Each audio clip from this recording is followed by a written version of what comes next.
What's good, everybody? It's Will with Trailer Park Sports Network. Today is the first official episode of Trailer Park Sports Network. This was just going to be a little interview between me and Shane Fisher, a bobsled pilot for Team USA's development team. But nah, we're gonna make this a common theme. We're gonna do a little bit more of this. So I would like y'all to let me know who you would like me to interview next, or who you would like to see on the next episode of Trailer Park Sports Network. But without further ado, I give you the first episode of Trailer Park Sports Network.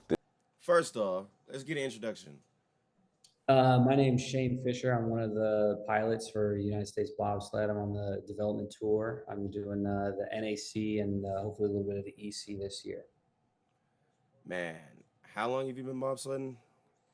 This is my third year, my second year competing, and my first year doing the four man, which is like the big premier event. Like, yeah, it's the big one. That's like if you think bobsled, you're everybody's thinking about the four man. Like Yeah, everybody's that's thinking about it's the the four cool man. one. I mean, it makes sense. It really is the cool one. What's the hardest?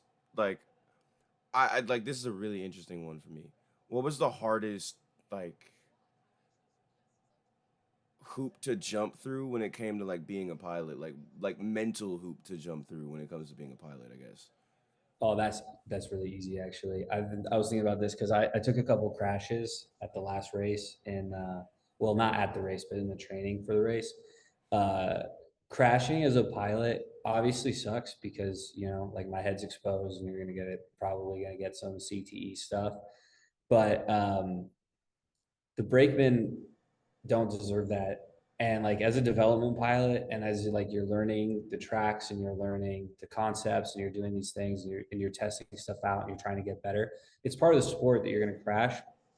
But it feels very unfair and you feel incredibly guilty turning it over and having the brakeman pay the price for your mistake because they have nothing to do with it. Like they're Yeah, in the back, they're just sitting there, they're praying to God you don't crash. And then if I do, now like they could get seriously injured, and they're getting beat up because of my mistakes. And that's the toughest like mental thing to get over. Like those guys' lives are genuinely like in my hands, and that's scary. yeah, because like when you would, I guess when you think about it, all they do is push the sled, hop in, and it's all on you. Yeah, that once everybody's in the sled and everybody's down, whether or not we make it to the bottom is on me. And so when we turn it over, especially like if I'm having a really bad time, like if we're crashing, I know that they're having an exceptionally bad time, and I'm just sitting there thinking like, dude, this is your fault. Dude, this is your fault. This is your fault. And that's tough because you want to make sure that they believe in you, because like you got to believe in them. You got to believe that they're going to push you, that they're going to load correctly, that they're going to do everything. But they put a lot of faith in us because they get in there and they're just like, man, I don't know what's going to happen for the next minute. And when you do turn over, it feels like you're kind of like betraying the guys. Because it was your job. You had your number one job was to not crash that thing, and you did. And you're going So fast that's as hell. yeah, and you're going like 85 miles an hour, and it's like a genuine car crash. Yeah, So it's uh, it's really tough to get over that. I think that's the hardest part. that sounds like you just have to understand like you're going to crash, and you just gotta. And all the guys they understand it. Like it's part of this. You signed up for it. It's like playing football. Like you're gonna get hit. You're gonna You get know hurt. It's part of the game. It's exactly. the The better unfortunate you are, the reality. less often it happens. But it's just what it is. Like if you're not okay with crashing, you're not okay with the pilot turning over, then find a play go curling. Yeah, do something else because Yeah, like do this something. is it's a dangerous sport. It's way more dangerous than I'd ever imagined. Like I knew like I thought about people getting like hurt doing it, but I completely forgot like damn, like the pilot flips it, brakeman gets hurt. The brakeman really didn't even do anything. Like you all you did was hop in the sled, and now I got like a broken arm or a concussion because my pilot, But, watching it more, you realize like it is genuinely one of the hardest things on the planet to do. I will stand on that. It's super hard. The other thing that is so unique is that driving a bobsled is unlike driving any other object. Like there is no other thing. Like you cannot compare it to Formula One or NASCAR or flying a plane or riding a dirt bike or doing any of that stuff because of the way that you have to control the sled by like manipulating the centrifugal force and like the G-force pressures and all that. Like you can't prepare to do it by doing No. something else. Like the only thing you can do is have really good dexterity and a good memory and fast reflexes. But outside of that, like you can't do anything in the summer that's going to do this. Like you cannot train it. It's just you're good at it or you're kind of not. And And then after that, you have to just practice it over yeah, and over and over again. But like you figure out if you're good at it really fast. it seems like an experienced pilot changes everything. Experience reigns supreme in this sport. The more I watch, the more you hear like, "Oh, this pilot has been racing for X amount of years. This pilot's been racing for this amount of years," and it's like, oh, okay, they know these tracks, and they're like, "Yeah, this person has won 6 golds on this track," and it's like, oh, okay, I forgot which USA bobsledders said it, but they said it's more about anticipation than it is about reaction. You're not reacting to the curves. It's not like driving a car where you see something and then you do it. It's like you're going so damn fast that you just have to know, okay, I passed this turn, that means this turn's coming up. I need to do this. Like it's you basically have to know in your head what you're doing before you do it. Before you even get to the spot is what it You sounds have to like. have like 3 or 4 versions of the track memorized and then know exactly what's about to happen. So like there's a thing that you've memorized about the track. So like let's say you're on whatever curve 10 or something like that. You know that based off of what could have happened in curve 9, like if you're approaching curve 10 in a particular way, you're going to have to do a certain thing. If you're approaching curve 10 in a different way, you have to do a different thing. And if you approach it in a third or fourth way, you have to do different things. And then you have to have all of those like theoretical like decision trees memorized and then just be so confident that you just react and you do it. But you can't, like, if you're thinking about what happened in the curve behind you, instead of just being like, oh, I know exactly what's about to happen because I know that I'm about to enter an X way, um, you're gonna crash because you're three curves back and you're turning that thing over for sure. It seems like there's something we noticed when we were watching. Like we've been trying to watch as much as we can, and we noticed like some people say you hit a bump on your first or second turn. Some people never recover from that because it's as if they're still thinking about like the time that they lost on that and like that mistake, and now like you're bumping this, you're bumping that, you're bumping this, you're bumping that, and then some people like it's more so like your German teams. Like when we watch Germany, like they'll mess up in the beginning and we're like, oh dude, there's no way they're gonna make up that time. And they just lock in, they just like Right do what they there. gotta do, and they just boom, boom, boom. And you're like, whoa, whoa. They Yeah. just made up like 3/10 of a second. How? What? No way. How? Yeah. Yeah. And it's because they're so confident. And there's so many X factor things that come with the experience as a pilot where it's like, okay, I know exactly what it's going to feel like in these weather conditions. Like, oh, the humidity is at a certain amount. And I know that that's going to affect the way that, like how much control I have. Or, oh, they've built this curve up in a certain way. And I've been to this track for 5, 6 years in a row, and a couple of years it was built in a similar way, and a couple of years it was built in a slightly different way. So I know I should alter what I'm going to do because of this. And it's like if you're going to the track for the first time, you're just like, dude, I better get down. I Like just want I to make it hope all I the way to the can get down bottom. to the bottom. And you're not even thinking about weather conditions or other things. Like there's certain weather things that you will know, like if there's snow on the track, you want to have thinner blades because the thicker ones are going to be like a snow plow and will probably slow you down. And in general, thinner blades provide more control, and fatter ones, they're called runners, but Yeah, like the for runners. an easier way to think, fatter runners will go a little faster, but they won't go faster in snow or frost. Hmm. And those are some basic things, but like outside of those basic things, there's a lot more deeper, more complicated things Like that being have to the do with last one to go in a run. exactly like where you are in the start order, what has been happening, if people have crashed. the weather conditions. Is it getting hotter? Like there's so many of these smaller things that you won't understand until you've done them, and then until you've done them a couple times. Because also, like, if you're going down the track and you're just trying to survive, you're not really paying attention to, like, oh, it felt a little bumpy in XYZ spot, or like, oh, I feel a little bit more control in XYZ location, or oh, it's colder than it was yesterday and it feels different in this way. You're just like, dude, this thing's coming at me at 80 miles an hour. I got to get to the bottom. Yeah, I Uh, just got to do what I can.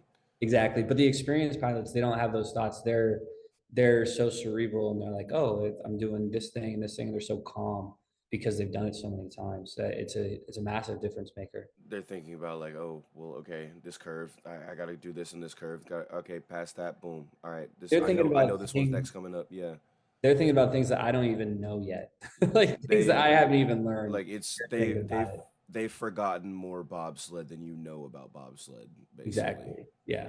Like, yeah, that's the crazy thing about it is whenever you watch some of these really experienced pilots, it's like a whole different thing versus watching somebody who's 1 2 years in at like a major level. It's like whoa, whoa.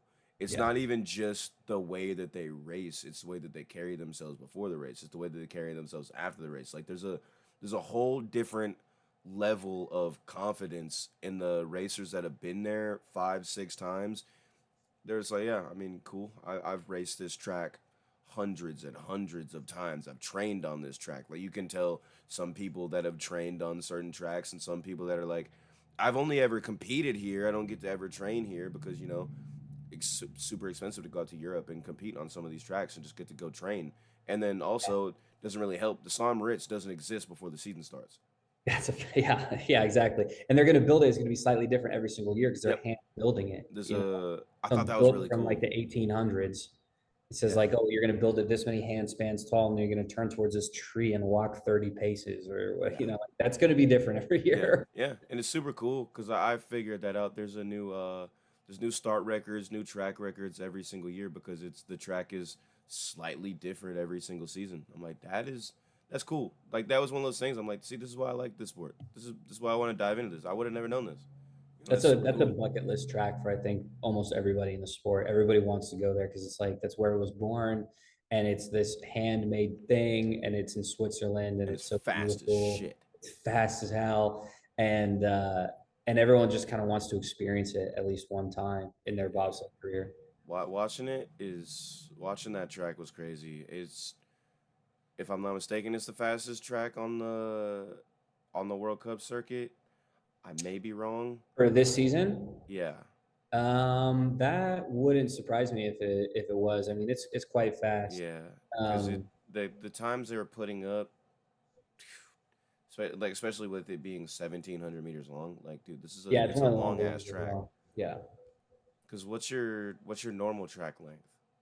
I They're figure, usually in the general vicinity of a mile long, but it's plus or minus. Like everyone can be their own, but it's going to be in around a mile yeah, long. around there.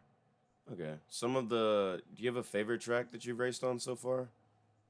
I've only ever been to these two tracks, Placid So and Placid Park and City, Park but City. they're very different from each other. And we're kind of blessed here in the United States to have these two as our development tracks because they're very, very different, and they kind of represent the two different types of tracks that exist in the world. There's these things called driving tracks, and there's things called colliding tracks.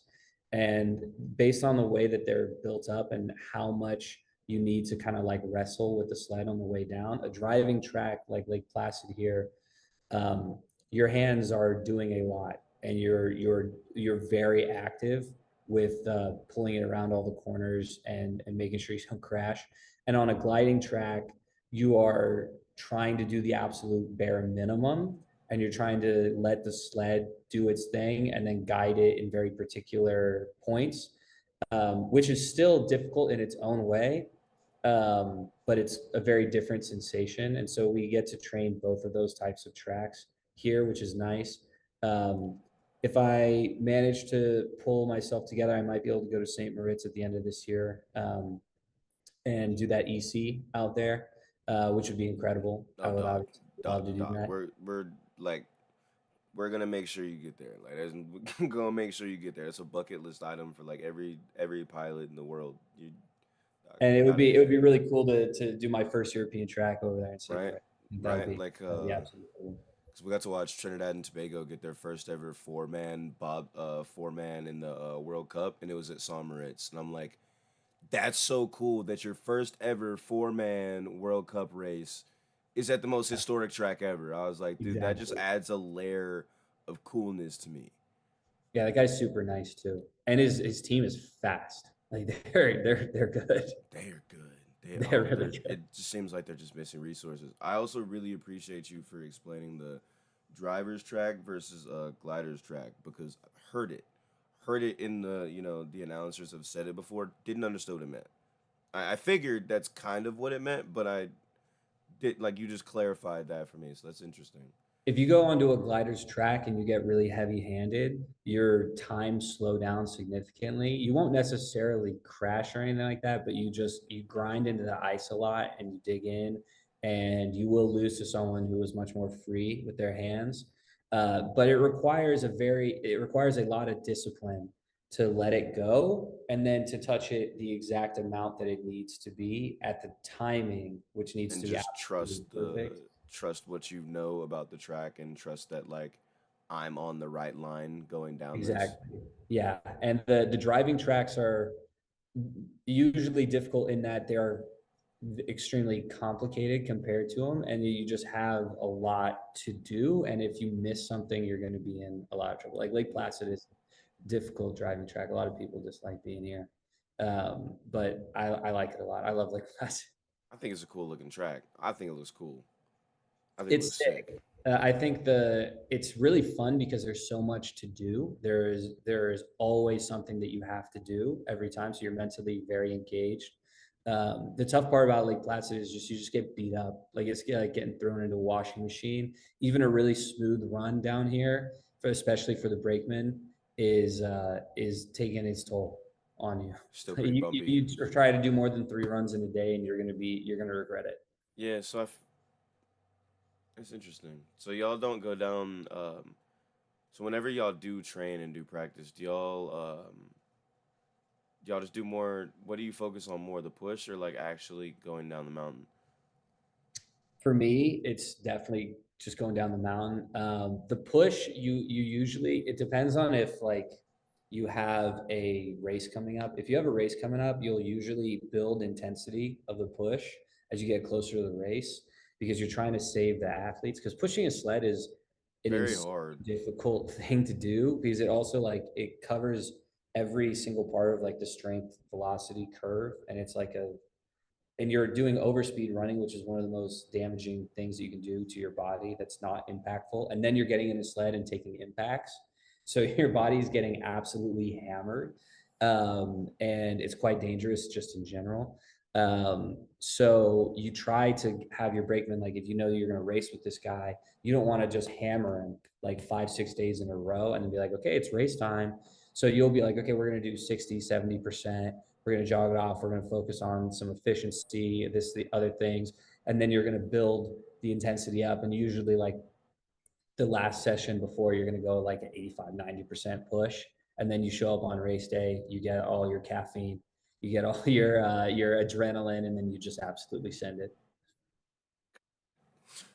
But for me, every practice day, like you have to be completely locked in on driving because every rep you get is a blessing. Yeah, Because because there's a it's finite number of reps you get all year, and so you got to be locked in. Because also it's dangerous, right? But like as a learning experience, there's not as many opportunities. Like if you're a football player, like you can go run routes and do it over and over and over and over again. But we're limited to about 2 to 3 per day, like 5, 6 days a week, and not every week and it's only during the winter, yep. and so you have to really take advantage of what you can when you can. Especially being in America, it's only in the winter because Yeah. some places you can get away with what isn't there's a couple of indoor tracks if I'm not mistaken, I believe, or at least Well, there's also like I know in Norway, there's oftentimes you can go there in the fall and do. There's a lot of places that will do preseason sliding because it's the furthest north mhm, in the world and it gets cold really fast. yeah, But that's if you have the money to shell Yep. out to go to Norway and do it, And right? then rent Because a if sled because you probably don't own a sled. exactly. So the costs become pretty intense just for preseason sliding. But like if you're a funded organization or something and you have the option to do that, you should. Are You absolutely should. do any of y'all own a sled? Some people do. Yeah, some guys on the Like team do. they actually own their sleds? Hmm. And then their retirement is they just sell it to somebody. Really? Uh, it's been the It's like a sport has pass been down. shifting. Yeah, like there's like sliding marketplaces and stuff on like Facebook, and we're all in. And like when people are selling sleds, especially if it's a competitive sled, people will hop on it. But over the last like I don't know like 10 years or so, I think the coaches were telling me that it's shifted more and more towards the NGBs and the countries are buying the sleds. Like, so something will pop up and they'll be like, okay, Great Britain's going to go buy it.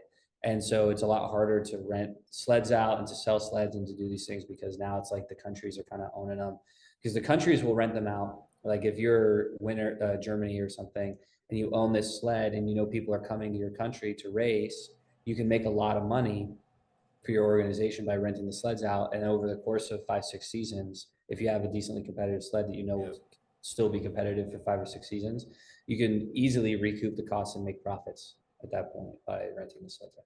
Yep. And then was getting rented out multiple times a year. Exactly. Yep. Yeah.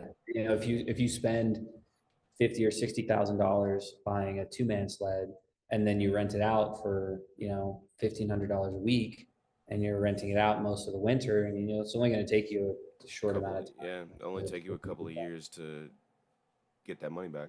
And then the organization's reaping in profits year after year now, and then they can buy more fancier sleds or they can buy more gear for their team or pay for flights or do whatever it is that they're doing to support their athletes. God, man, there is an interesting like sport because there's so much like more behind the scenes than you would ever imagine. Like genuinely, so much more going on. Like you have to pay for everything for the most part. Like the sleds are mad expensive, the gear is mad expensive, helmets are not cheap. No, they are not. Ice You have to buy your spikes, own. like I Especially like the shoes we wear are $350. There's only like one or two places you can get them from. yeah, because And I figured uh, it's such like a small market thing. It's not gonna be mass like manufactured. no shot. Yeah, No shot. And all the brakemen are paying their own way. The if you're in development, like the national team has a little bit more support, but even then, like there are national team sleds that are not fully funded, yep, um, and you're gonna have to figure it out. And there's a lot of other countries as well that like they're not they're not fully funded themselves. But I mean, like the United States we should be funded, but there's everyone is struggling, and everyone's here for the love of the game, and everyone's here for the glory and to represent the United States. No one's really here to get rich. We're all losing. Almost every single one of us is losing money doing this. I don't yeah, think anyone's making money doing yeah. this. So it's like you truly love what you do, and that's why you do it. It's not really about the money, the fame, or like the accolades. It's because you love to do this because you're throwing yourself down a mountain of ice, going 80 miles an hour with the chance to pass away every single time you do it. Yeah, And you're basically making no. You're not basically. You are making no. You're going into the we're, red. we're losing money. Yeah, We're losing oodles of money every year. you end up in the red trying to do this. Yeah, like massively. Because I mean, you just try to think of the logistics for just if I'm going to go to Park City to race, right? Like you got to go, you got to fly. Everyone on the team's got to fly out there. You got to bring your luggage if you don't fly on Southwest or whatever. But even then, you're usually going to have like 3 big bags. You got to bring your helmet as your carry on, so it doesn't get rattled around in the back of the plane. You have to get a rental car, which depending on the time of the year is incredibly expensive. Like if a race happens to fall at the same time Sundance is taking place and you're in Park City, good luck getting a rental for less than like $1,500. It's ridiculous. My Um, goodness. and then the Airbnbs, because again, like depending on the time, it's a big ski town Yep. and it's really expensive to stay out there. And then you have to feed yourself. I mean, there are 6 big guys on this team. We were eating a lot of food. It's like Right. NFL players. And then there's all those, the sort of hidden, oh my goodness, leave me be. Um, everyone's trying to get a hold of me. There's those, hidden expenses like the shoes. And if you break your shoes, you got to buy new ones. If you get in a crash or your helmet cracks, you're in the middle of the season, you got to buy a new helmet. It's $1,000 or something, because you definitely don't want to go cheap on the helmet. No, That's the absolute last thing you want to go cheap you got to on. protect the brain bucket. Yeah, exactly. And then, if you're going abroad, you have to pay every time you take a trip down the mountain. That's why it's called paid training. Oh man. Costs like $100 per day or something like that, depending on what discipline you're doing that day. It could cost like either 30 or $50 per run. So you and your team are just paying to just practice, you Yeah. know, and then you have to fly international. So like the more you want to develop and the more experience you want to get, the more expensive it's going to become. And then myself as a pilot, like I got to rent the sleds, I got to buy or rent runners, which to go on the bottom of the Yep. sled. I got to buy all the sandpaper and all the things that I need, the toolbox and all the To take care tools of your to runners. take care of the sled and to take care of the runners. And then I have to ship all that stuff around. And there's just so many extra costs. The shims, these other things, like there's little things that just you wouldn't expect, but it's gonna fall on you. And so yeah, we're gonna lose a lot of money. You're gonna lose a ton of money doing this. But like it's all for the love of the game. Like it really And it's for is the all United for the love of the States. game. And yeah, it's for your country. Like this is your opportunity to compete for Team USA. I would take it too. It is.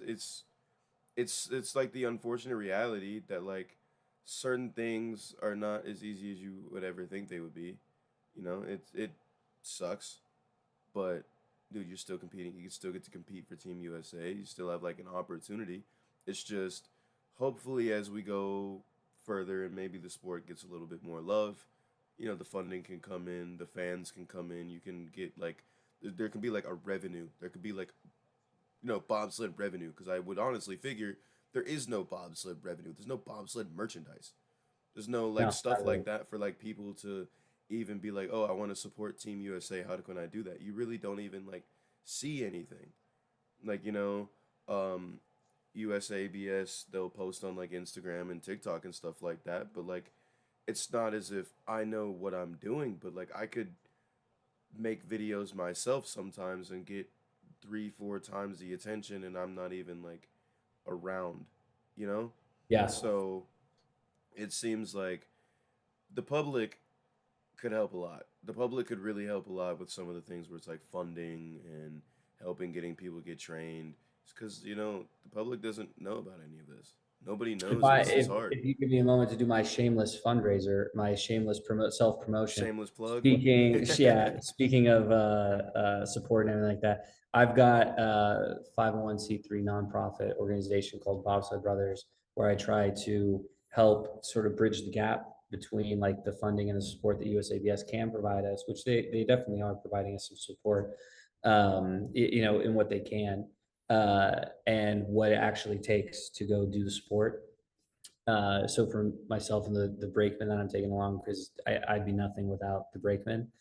Yeah, I want to try and get helmets, practice suits, shoes, pay for those things for them. Like if I end up doing well with the nonprofit, I want to pay for their flights and do things so that there's less pressure on them, because all the guys on the team have day jobs. They all have savings accounts, and some people on Team USA have kids and wives and lives back home, and I want to do what I can to support those guys and to help them compete and sort of focus on being athletes rather than being fundraisers themselves. So my bobsledbrothersfund.org, one more time, bobsledbrothersfund.org. I Oh, don't sell worry, don't worry. t-shirts. I'm a link it. I'm a link Yeah, it. all right, cool, Don't cool, worry cool. about that. I We sell I'm a link it. shirts and other things, and there's opportunities to donate. It's tax deductible if it's part of if you have a small business, it's part of your business strategy or something. And we would obviously take anything. We can put stickers on the sled, stickers on the helmet. We can put patches on the gear. And if you have a business that you want to get marketed out, we will do it. And we will make content for you. I will go to your business. I will do whatever you want me to do. I will get crafty. I will do something for you in order to make it worth your while. Man, bobsled brothers to the moon, bro. Also, brothers, Brothers to the moon. That's get what. some followers on Instagram so I can convince people to pay me. Man, it's all about just trying to get into the public eye. Like, like shoot, I didn't know that bobsled was this like tough to actually get into until, about like a month and a half, 2 months ago. You would honestly think that like this is just a like every other USA sport where like they pay for everything. You make the team. It's super hard to make the team. You got to bust your ass to do it. And once you're on the team, it's like I'm living good. I'm on Team USA. They're gonna give me this. They're gonna give me that. I'm cool. Like playing on Team USA basketball or like Team USA. Like any like but the thing that people don't realize is a majority of your Olympic athletes, winter or summer, live below or like at the poverty line. Like they Yeah. don't make any money other than a couple of sponsorships here and there. And You all the money that we make, we put towards the sport. goes We say right back it's into like the this is game. what I'm gonna do. Like this is how I'm gonna try and like get a medal for us. And so we care about the sport. And we care about representing the country, and we don't really care about our own savings. We don't care about our own health. We don't care about our own futures. We wouldn't be doing bobsled if we cared about that kind of stuff. No, So we make some debatably bad decisions to try and represent the United States. but like that's how much you love the country, man. It's like that's just how it is. That's how much you want to be on Team USA. You're willing to like go into debt and hurt your body and any of those things because it's like this is somebody. If I don't do it, somebody else will. Yeah, And and it's at the end of the day, wearing the stars and stripes is the best privilege yeah, you can get in sports. like Period. it And that's really all there is. is to it. Like there's a very select few people that even get an opportunity to throw on the red, white, and blue, and get to go represent their country. Like it's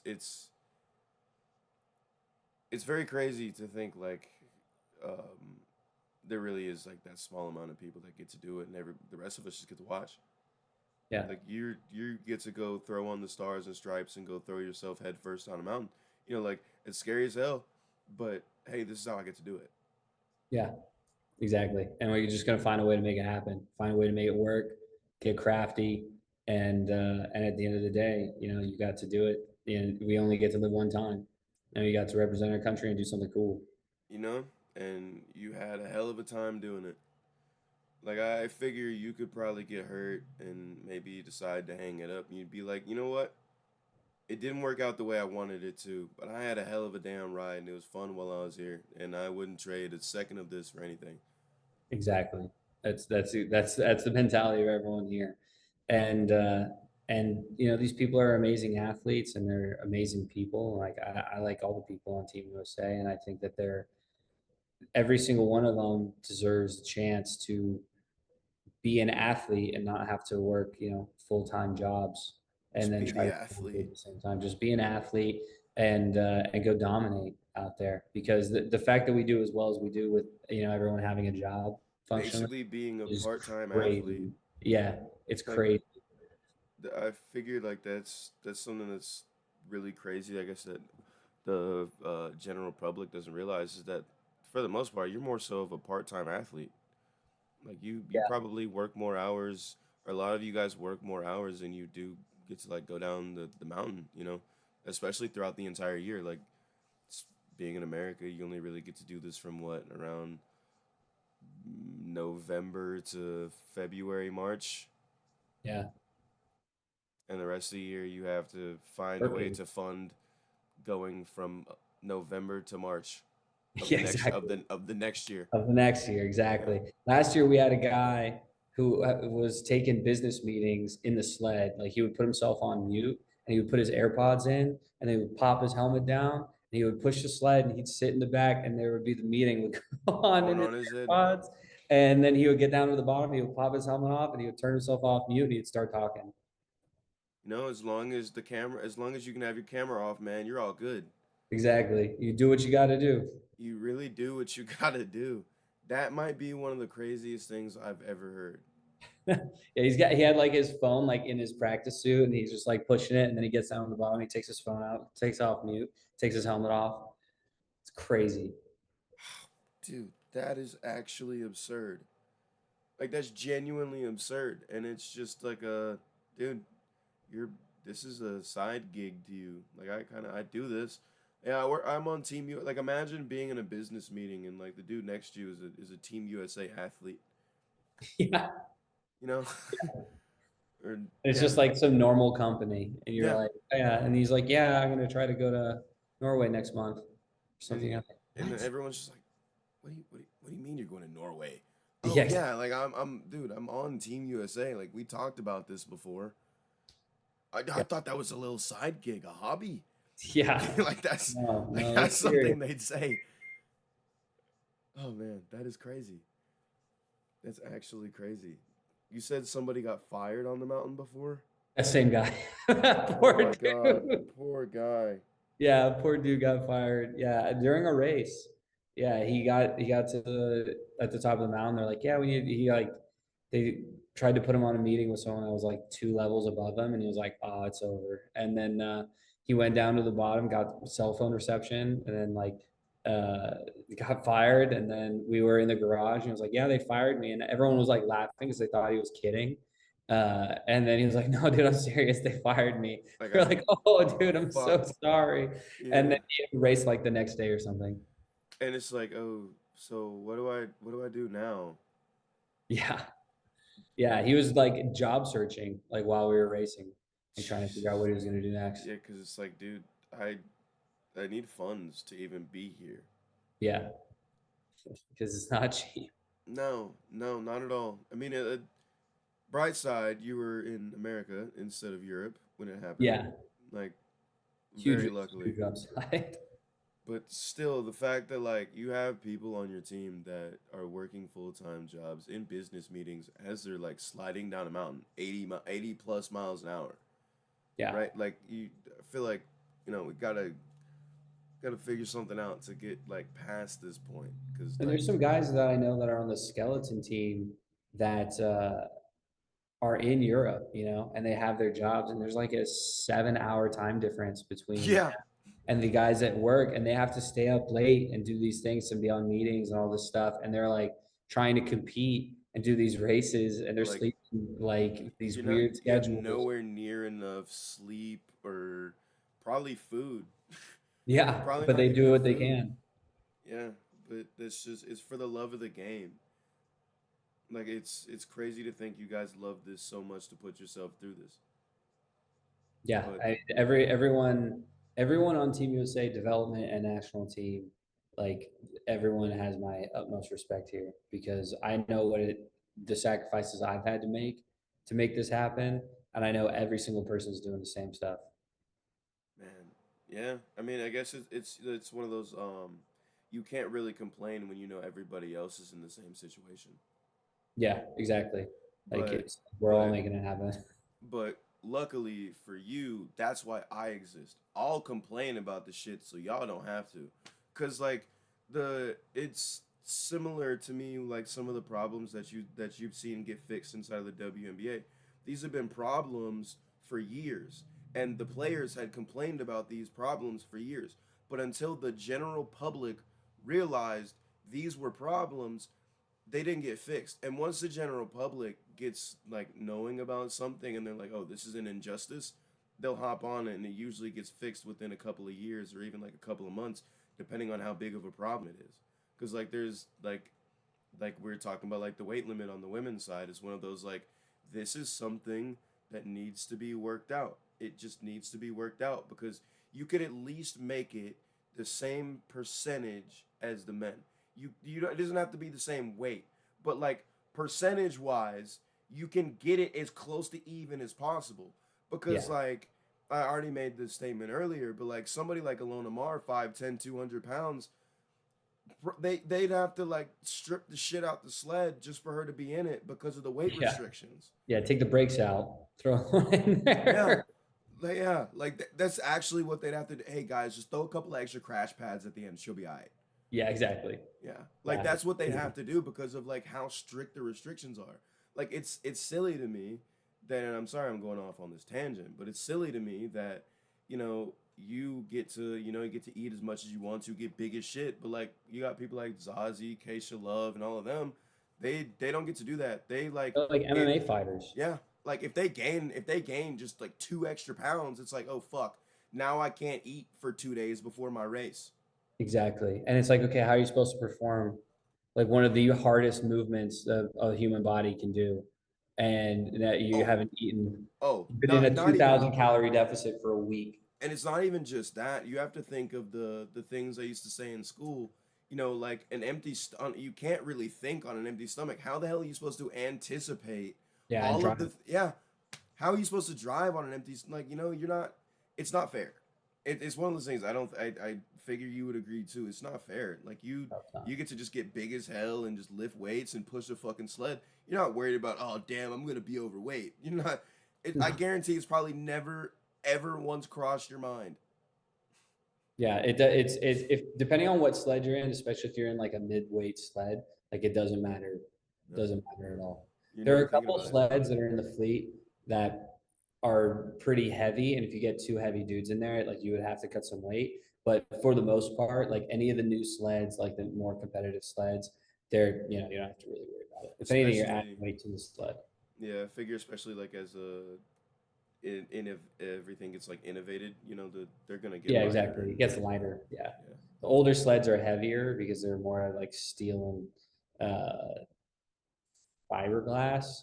They figured Carbon heavy fiber. sled meant fast speed. Yeah, and then also just the materials were heavier back in the day, and so like they didn't really have the carbon fiber that they have, and it was like if they had carbon fiber, it'd be insanely expensive, so they Yep. didn't even with it. Yeah, like Um, there wasn't like a normalized material. Like I have random carbon fiber shit in my house.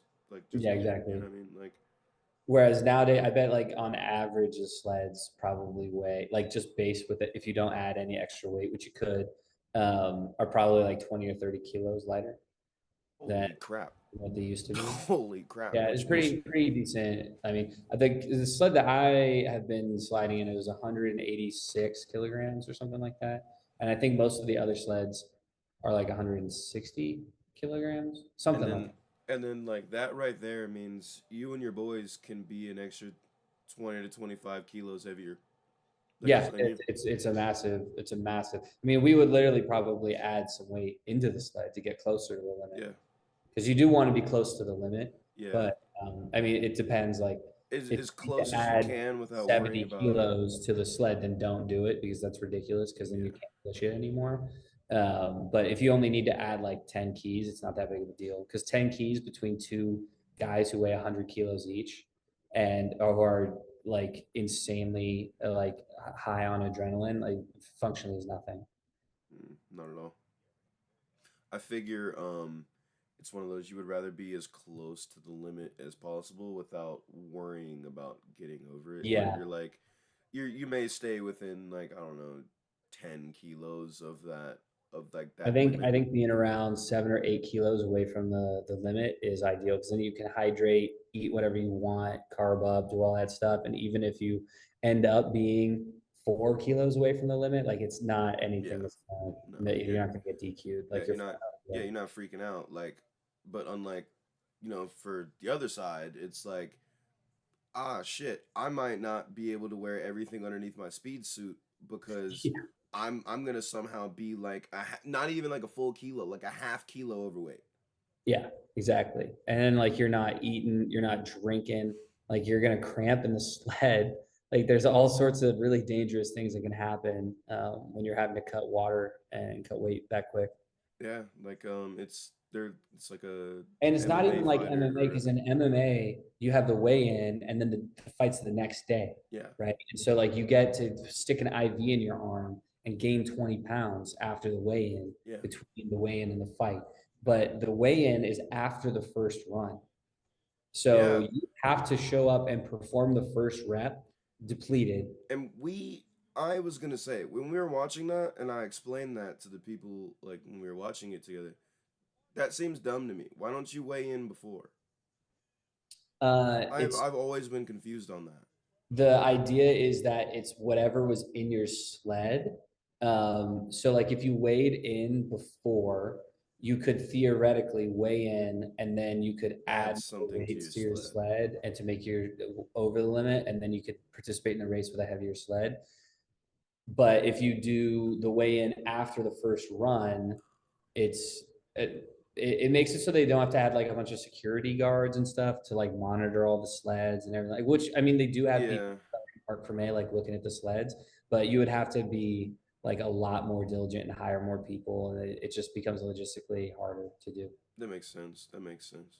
But it does suck because if you are close to the weight, like you have to perform depleted, and then like you get to eat after the first rep, but at that point, like you got 30 minutes or something before the Yeah, next one. It's like, how much is that really going to help you? I yeah, mean, it will marginally, but like yeah. you're still have to By do the the first rep depleted. yeah, and like within 10 minutes, your body already burned every single calorie that you just put into your body because you literally burned 10 times more than that getting down the mountain. So like it's just all you're doing is yeah. So And you're not able to rehydrate yourself to the way that you need to be no, in 15 minutes. no, Like it's you just don't have not. enough time. There's just Yeah. not enough time. So that's definitely something that I want to like look more into and like fully understand the the weight limit restrictions like on the men's side because it seems like on the men's side is fine. It seems like you guys don't have any issues. Like it's No. just like a regular like you guys are just like all right cool. But on the women's side, it seems like it just needs to be updated. Like they just need to hey guys, it's 2025.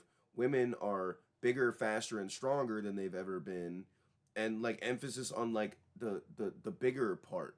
Like Yeah, they are exactly. much bigger. They're getting like Mhm. now they're in the same fucking training room working out like alongside their male counterparts every single day.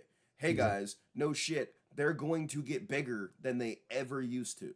Yes. And it's a crime that they haven't updated that weight thing because they it's not good for the sport. The times are worse. The athlete's performance is worse. Their experience is worse. Like everything is objectively worse because of that. Like they need to update that. I'm and while we're at it, give them four women. Yeah, that was we actually we've been I dude I asked about that this morning. We were talking about it and I was like, dude, why is there not like yeah you Give them four women. Just let them have it. Just let them have it, dude. Monobob's is lame compared to four women. Four women would be hype. I would love to see four women bobsled. I would love to It watch would be that. awesome. Yeah. Hey, what are they thinking? There's not enough break women for it.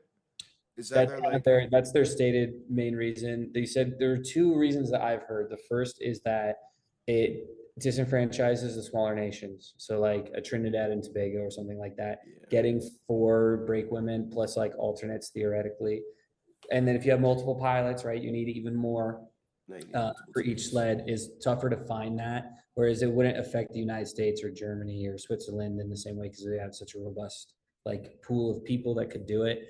But these smaller nations would struggle. Whereas monobob, you need fewer people, right? So you have monobob, it's just the pilot who needed to be there anyway. And then you just need one brake woman theoretically to do a race. So you have the Yeah. monobob and the two women. So that's their stated reason, but the other like everyone wants it. And then the second thing I heard was that they can't lift the four-man sleds. Um, but people are so they're so strong now that it's like that's not an Yeah, excuse. like I feel like that's not I've met quite a few female bobsledders at this point. They can dude, lift that sled, they're dude. Like they big could as lift that like sled. they are freaking jacked, Yeah, dog. they're Like so strong. It's yeah, ridiculous. like so yeah, it definitely just seems I figure you're definitely right on the first one, you know, like it really will destroy some of your smaller nations. Like they're it's gonna be really hard to But field a that's the group. thing is like I don't know like if you have a pilot and you have a program and you have at least one other wriggler, you just need to find two chicks to agree. You know what I mean? Like I feel like you could do that. You know, like I don't know. I don't think it's outside the realm of possibility. I feel like if you needed to be able to find 20 or 30 people, it would be one thing for these smaller nations, but A it's couple less of than people. five people. You know, I think if you were really I mean, I guess like at motivated, the you could most, do like it. what like you if like you said alternates or like if you have an extra pilot, so like at most you have to find an extra 6 people. Yeah, and I think even if you are a small nation, I think you can make that happen. The problem is, I think like the smaller nations, it's like if the smaller nation is attempting to fund the program, then You it's don't like, have the okay, money well for now it. we need to buy a lot more plane tickets. We need to buy more hotel We rooms have and to those buy a new things. sled. Yeah, another new sled, right? Because we don't need this monobob anymore. And then all the monobobs are going to be useless. I think they would only probably use monobobs for training at that point, like new pilots. But I would understand it. But I mean, most of these smaller nations are also not getting that kind of support from their country anyway. So it's like, it's kind of like, I understand it in theory, but like, which one of these small nations is getting the government or the org Yeah, is all their flights and their hotels and all their stuff, they like, weren't getting the funding anyway. yeah. So like, So like why let this just let them have 4 women or just let them try. Just let them try. Do bring like it, let's just yeah, do a bring it out demo like for 1 year, an off Olympic year, the year after the Olympics, 2027. throw it in Let the them World have Cup. 4 women and see what happens. Throw it in the World Cup just for Yeah. or not even you don't even have to throw it. You could throw it in the North American Cup or the Europe Yeah. Cup. You Throw it could throw it anywhere. in, Just see what happens. yeah, just or yeah, because like you said, it's not gonna affect countries like us, or like Canada or Germany, Italy. Like they're always gonna have the people, but like see what happens. Just at least test it. You can't it. Just let them have it. Let them do it once. If it doesn't work out, if they actually can't lift the sled, which I think is total freaking bullshit. These women are like badass They're now. so Like jacked. Like dude, that's like they're dude. ridiculous. I And I not don't know buying if it. that's like it just shows that's something that I heard through the grapevine. I don't know if Yeah, that's like an official reason. I'm pretty that sure the official stated the official stated yeah. reasoning is like, yeah, this would actually mess, and it's the same reason that lacrosse sixes is going into the Olympics instead of field lacrosse. It's a lot easier for your smaller nations to teach the game of sixes, which is just basically two-way middies and goalies, instead of you need defenseman, middies, attackman, a goalie, a face-off guy, and a long stick midi, Yeah. Good luck. right? Like, and you have to teach all different separate positions, right? Like when you can just teach two-way middies and a goalie, right? Yeah. And you also only need one size stick for everybody except for your goalie, which Yeah. is a million times cheaper for like your small, yeah, right? So I figure, same reasoning. I fully get that, and it just But I still just want to let them have it. Just let them try it. I also think it would be so hype because I mean, like, these chicks are so athletic and they're so talented, and I just want to see them just get absolutely fired up on the line and send that thing, dude. Like, I want to see that really bad. especially with like it's 2025. We've seen all the narratives of like the energetic women, or like they always bash them for having the energy and like being Dude, I that want like them barking like dogs at the you know line, what dude. I'm saying? I Like want dude, them. like I want them foaming at the mouth. let's fucking go. Like Yeah. it's nice to see like the shift though, cause like they do celebrate like and like will be like fuck yeah, and I'm like yeah, hell yeah, cause it's the stuff that like people are always like, oh, women can't keep their composure, this or that, and they always say some silly shit, and I'm just like, it's fucking dumb. That's Yeah. dumb. Just let them get fired up just like we do. Let Yeah. them be just as fucking fired up. Throw themselves down a fucking mountain and the fucking If they're four willing woman to take the risk, bobsled. which I know every single one of them is, because if they're willing to take the risk in 2 women, they're willing to take the risk in 4 women. Just let them have it. Just let them try, Let them and we'll do it see. for one. Like, give it 1 year. Yeah, Give it one season. If it doesn't work out, you can take it out. Okay, no harm, no foul. It wasn't an Olympic year. it's not the end of the world. And also, for the most part, there's not enough eyeballs on it for like it to truly affect too much anyway. Yeah, Like, I it's mean, obviously we don't. Hindsight's 2020, but like, still, I figure even if you did it after 2027, like if you did 2027, like you said, I mean, dude, there still wouldn't be enough people to watch for them to be like, oh, this sucks. yeah, exactly. Just see if like logistically can we handle it. Yeah, like that. And That's the then that's the the real answer is thing. yes. Let them have it because Yes. everyone wants it. And Yeah, if the answer is no, then take it out and put mono back in. because like to me, I don't know. In my eyes, it seems like a slap in the face of the women to have like two man and four man, and then you have one You have the monobob and then two woman. Like that just seems dumb. Why don't you have it the same way on both sides? I agree. I also think it's a sore, like a raw deal for the brake women because in monobob, they don't get a medal. They don't get any bonus money from like country. If they get bonus money, like they don't get anything, but they're gonna be working on that monobob. You better believe if that girl is on tour with the pilot, you think she's not sanding that pilot's runners and working her ass off for that pilot's sled? Like she's doing a lot of work. She's helping move the sled. She's doing all of this behind the scenes logistical work to help the monobob pilot win that race, and then she gets zero credit. Man, shout out Lolo Jones because I saw like she did hella shit for Zazie and like Yeah. like dude Lolo been around the game for a minute and she been around since I was a kid. Yeah. Like for So real. I mean, I think it would make it a little bit more because I'm anything that can give more love to the brake women and the brake men because I think they just don't get enough love. They don't get enough recognition. I want to do that, you Yeah, know. and So let give them them have the yeah. forum. Let more chicks get on that line. Let more people be involved. Let them get a medal. Let them get recognition, right? And it doesn't take away from the pilot. The pilot's still going to get a medal if they win anyway, right? Like it's not like the pilot's getting fewer medals. It's just the brakemen are getting more, right? So I think that would be better for the whole sport. It'd be better for the brake women. It would be better for everyone. I really think it'd be better for the whole sport. I genuinely think it'd be better for the whole sport because I feel like it makes more sense to have unity across the board. When like Yeah. for whatever reason, think it makes sense if you're gonna have the men's game, you make the women's game look the exact same, like or at least as similar as possible with the like differences that there are between men and women. So like even if you have to modify it slightly due to like maybe like athletic constraints and stuff like that, maybe you will, or like how they had to make the ball smaller in the WNBA just because like women's hands don't get as big. Cool. Yeah. But guess what? It's still basketball, right? Exactly. But like on your side, it's like okay, we're gonna let you guys go down singles and doubles, and then we're gonna let the men do a completely fucking different thing. Yeah. Exactly. It's like it would be like the NBA and the WNBA, but the WNBA is just 3-on-3. It'd be like, okay, well, Like what? it's That's a like this is different thing cool. Yeah, this is entirely. cool It's and cool, I all. guess, but like again, it's not the same thing. Yeah, and like it just doesn't. It just genuinely would not make any freaking sense because it's like, why don't you just? Well, you're letting them do it. It seems like this is like some half-ass misogynistic narrative you're just pushing, saying they can't do it. Yeah, That's what it feels like to me. because every single one of these chicks is an absolute phenom.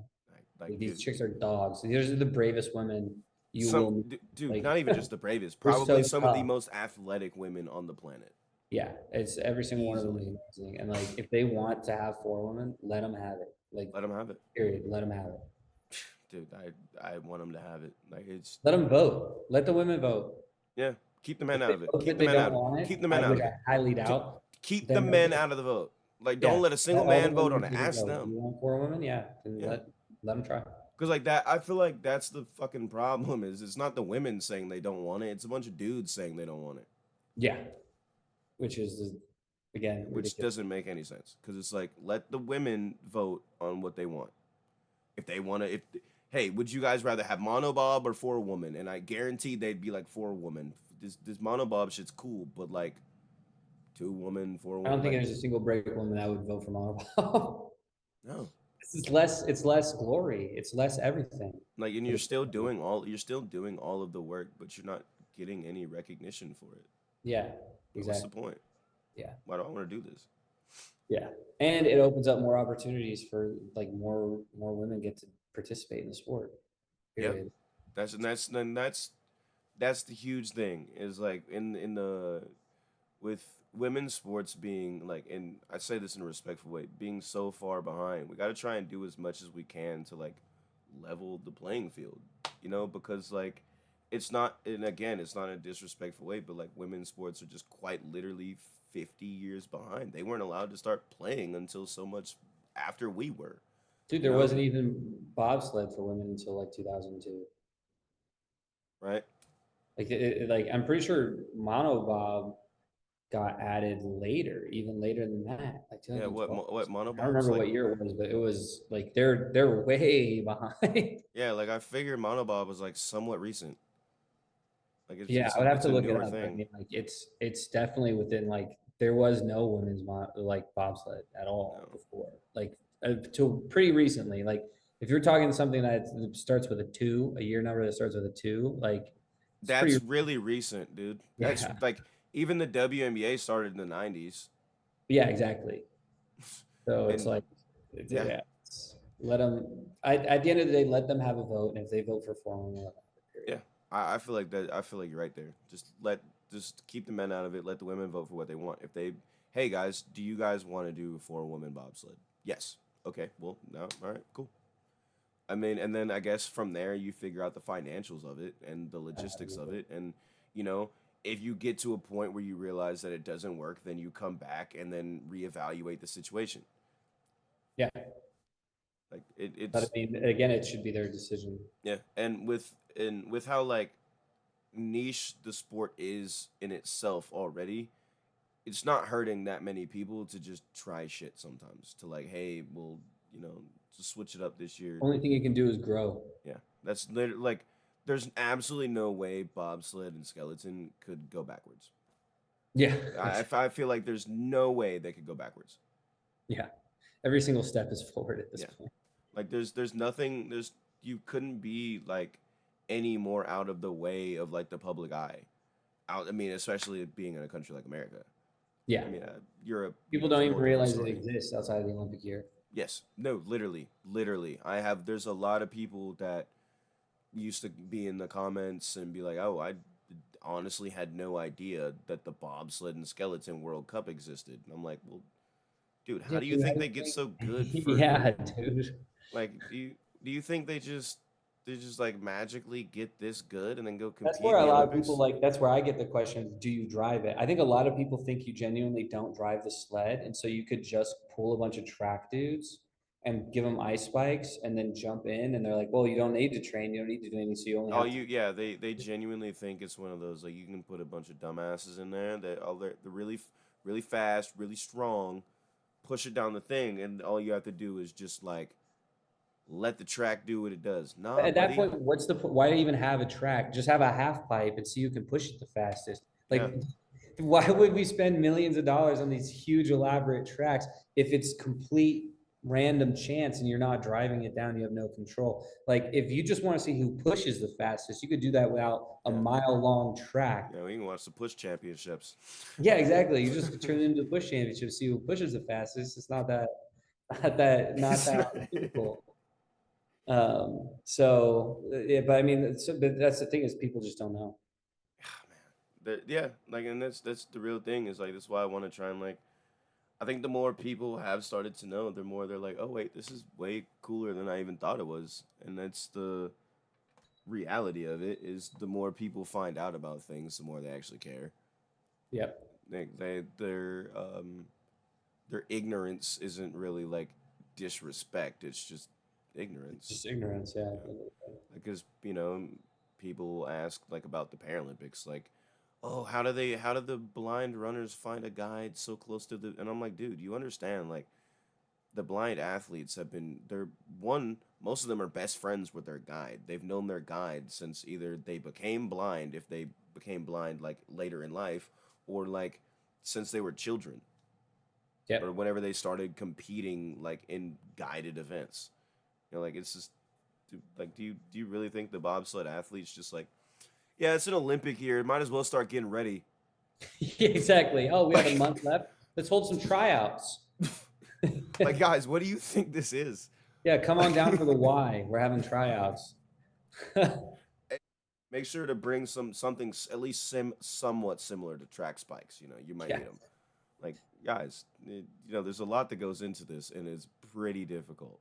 yeah, it is. It's Yeah, these athletes are incredible. yeah, they really are. They genuinely are. It's mind-boggling for me to like just watch, and like even as someone that knows absolutely nothing. Maybe that's why I love it so much because I know absolutely nothing, and I'm just like learning as I go, and it's just Yeah, mesmerizing to that's the like, fun part, though. yeah, the more you learn, the more it's just like, dude, that's so crazy. Dude, that's so crazy. Because I was like pointing it out during the races this morning. I was like, we're like watching, and I like they showed like one clip, and I could like see the girl steer a little extra, and I'm like, oh yeah, she just lost about a tenth of a second right there. She just lost like a hundredth of a second right there, and then like gets to the bottom, and like I'm like, dude, she's gonna lose. He's like, nah. I'm like, no, dude, she's oversteering right now. She's gonna lose. Like I can see it. She's having to steer more than I guarantee she wants to. She's gonna lose, and then like keep going. The time just kept dropping as she went down there, and I'm like, you see, like she just There it is. yeah, there it is. And it's one of those little things you. And I'm like, dude, I recognize that. I recognize that. See, like now I want to watch more because I'm like, hold on, what else did I notice? What else did I notice? Exactly. What else can I see here? And Yeah, like, what are these other like weird things that are going to impact it? yeah, like the small intricacies of bobsled and skeleton. It's just like I need to know like the little stuff in there just so I can understand it and watch it and truly have a love for the sport because I love sports. I love athletics. Anything. It doesn't really care. But like I say it all the time. Like Team USA could have an underwater basket weaving team. I'll be there. You watch it. I'd be there, dude. I don't care what it is. I would be there. If underwater basket weaving existed and it was competitive, I'll put on a damn scuba suit and go down there and watch the shit. Like that's just how I feel about sports. Like, it doesn't really matter what it is, and like I would learn it. I'd find out how to do it and how people are doing it, and be like, yo, this is so cool. Just love It is. athletics, I mean, love that's the thing. competition. And that's what I love about your channel, man. Like, is you find people and you find people who are passionate about their sports and you show them some love. And Yeah, that's what it's all about. yeah, and I try and reach out to those people, see if like they can help me learn some more about their stuff. Because most of the people I find like it's like, oh, I found this sport because of your post, so like now I got to reach out to you to like try and like show your sport some love and show you some love too, because it's like, hey man, how the hell do I have more followers than you? You know what I mean? Like that's the thing like that like kills me sometimes. It's like how do I have how do my videos get more views than yours? So I'm like, no, dude, no. Like let's tag team this shit. And that's the only way we're gonna go up. We're gonna start getting some money in this thing. Yep, that's the only way to mend the situation is to bring it to the public. And I think the public would care about stuff like this. It's just they don't know where to find it. They don't know it exists. Half of it is they don't know it exists, and you just have to keep reminding them that it exists. You got to keep being in the public eye. I think um the next couple of years for you guys is going to be big. And Yeah. like I feel like there's just a big shift coming, and maybe it's just because of the where I am like with my algorithms and like the what I see is like there's a lot of people that are getting bored of basketball and baseball and the same stuff because like it's too predictable. I mean, baseball I guess is an outlier. It is very unpredictable, extremely unpredictable. But like football, basketball, dude, half the time we know who's gonna win the fucking Super Bowl before the season starts. Yeah. Like it's cool and like you get to see like a couple of historical events, like maybe somebody breaks a record, but like when you watch sports like bobsled and skeleton or like I watched water polo, men's and women's water polo, you see stuff that you don't see. You see stuff that you're not going to just like go to your rec league gym or like you saw somebody like back in your high school do something similar to this. It just didn't look as good. Like this is stuff that you're only going to see here, Yeah. and that's what like brings me to it and like why I gravitate to stuff like this because it's like you're not gonna see this anywhere else. You never will. Never, No, ever, ever. no, and like you're talking about like even like just the steering system inside of a bobsled is unlike anything else, and Yeah. that adds to We're like a not whole level replicated. of coolness because it's like, dude, they're steering and it's like like if you knew how hard it was to steer, whenever you're watching, you're like, Yeah. holy shit.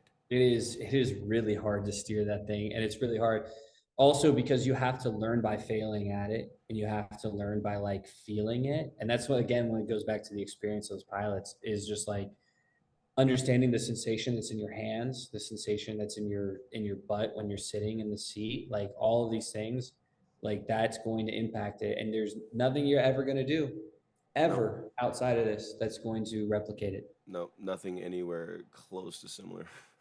Yeah. Absolutely nothing.